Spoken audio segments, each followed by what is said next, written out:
ભાવનગરમાં bogus billing માટે state GST ટીમના ભાવનગરમાં ધામા.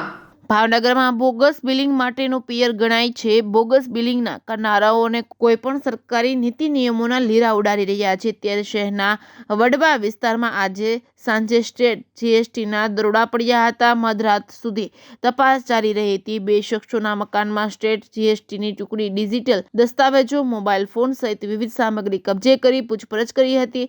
સ્ટેટ જીએસટીના સત્તાધાર સૂત્રોના જણાવ્યા પ્રમાણે હાલ પૂછપરછ ચાલુ છે. બિન સત્તાવાર સૂત્રોના જણાવ્યા પ્રમાણે શહેરના વડવા વિસ્તારમાં અમીનભાઈ ઉર્ફે મચ્છર ઉર્ફે યુનુસભાઈ કિટલાવાલાના મકાનમાં સ્ટેટ જીએસટીની ટીમ ત્રાટકી હતી. જોકે મોડી રાત સુધી પૂછપરછ ચાલી હતી. બોગસ બિલિંગ કૌભાંડનો રેલો ભાવનગર સુધી પહોંચ્યો હતો. અમદાવાદ ખાતે આવેલી જીએસટીની ટીમે ભાવનગર જિલ્લાના પાલિતાણા, મહુવા, તળાજા અને બોગસ બિલો સંદર્ભે ભાવનગરમાં પૂછપરછ કરી હતી. અમદાવાદ, સુરત વગેરે સ્થળોએ ભાવનગર બોગસ બિલિંગ કૌભાંડ સાથે સંકળાયેલી ટોળકીના યુવાનો પીજીમાં થવાની વ્યવસ્થા, ભાવનગરથી ખાવા પીવા રહેવાના ભાડા સુધીની સુવિધાઓ આ યુવકોને પૂરી પાડવામાં આવે છે. આ ટોળકીના છેડા રાજકોટ અને અમરેલી સુધી લંબાયેલા છે.